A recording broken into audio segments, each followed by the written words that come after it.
the audience has been sending in some really rich questions. So I'm delighted we have time now for Q&A. And so I'm going to read out the questions that have been coming in through the chat. And I'm going to, I welcome all of the panelists to share thoughts. There might be some where you might feel like you can jump in right away and address, please feel free. So one of the questions that came in early on was about the type of information being collected in healthcare. So the question is, are there provider-centric EHR, electronic health record type technology systems that are, they're now used almost everywhere due to the HITECH Act? Are they adequate for the data collection and monitoring needed for improving maternal care? Would patient-centric personal health records be more useful? And thank you to John Birch from Mid-America Angels for that question. I wonder if Dr. Taylor, you might want to start us off with that? Well, I am not an expert in the question that he's asking, so I pass on that one. I have to echo Dr. Taylor's sentiments there. I am not a health IT expert, but I would say as we shift towards the use of more telehealth, our systems, of course, need to be enhanced. I'll just chime in that there is a EHR platform called Maternity Neighborhood that was developed by a midwife that is very person-centered. I have personally experienced this EHR system as a patient. I can log in and get information. I can speak with a midwife that, or the OBGYN who's in the practice.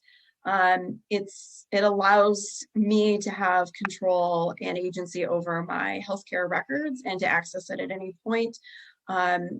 That would be a good starting place if you want to learn more about that. Again, it's called Maternity Neighborhood.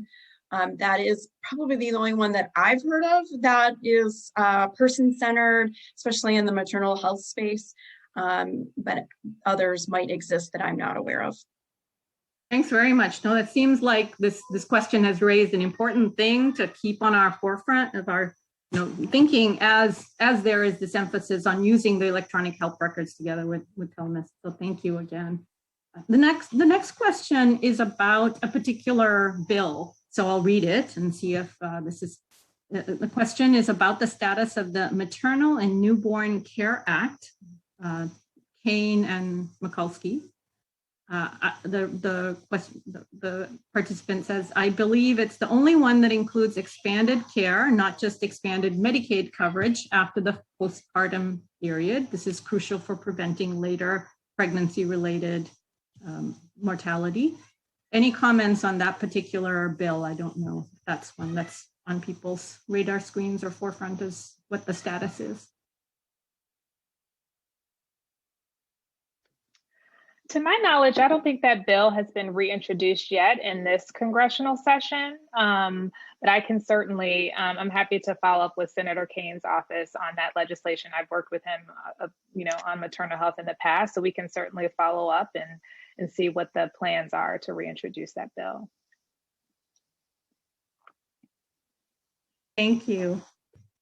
I think this one is, the next question is about the role of midwives. We've talked a lot about certified nurse midwives, and the question is that, about 90% of midwives are white, but we still advocate for the midwifery model. How much does race of the provider matter if they're providing quality care? Is there something where we should be cognizant of the composition of midwives or in thinking about the role of midwifery? Absolutely. It's really important to have people who look like you, who come from communities like you, who can relate to you. That is absolutely essential, and it should be a priority for this country to ensure that the providers match that.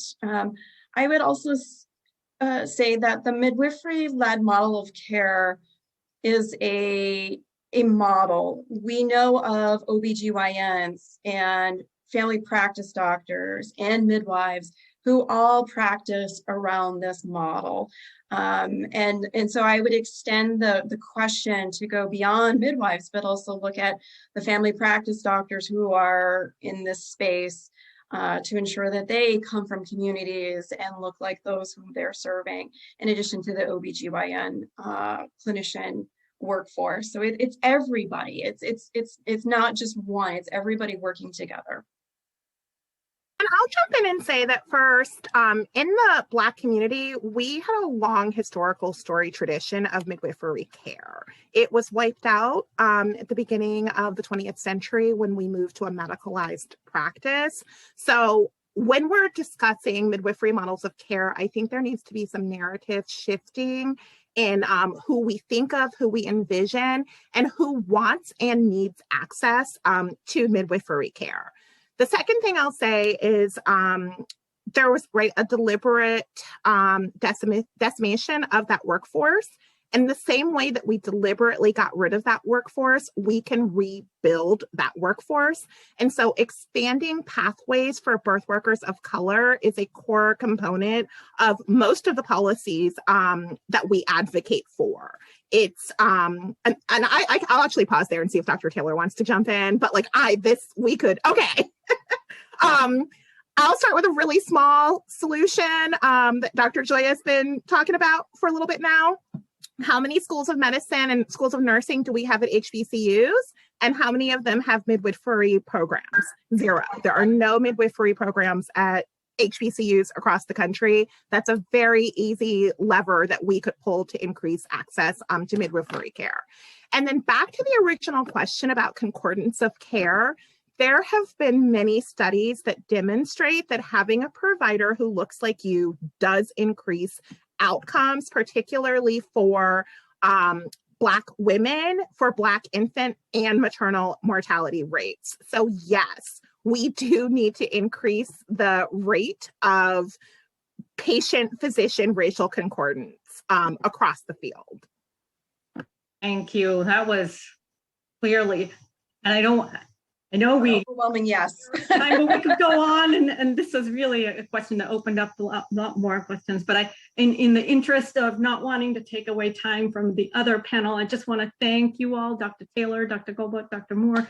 Thank you very much, and I'm going to hand it over to Dr. Brindis for the next panel. Thank you, everyone.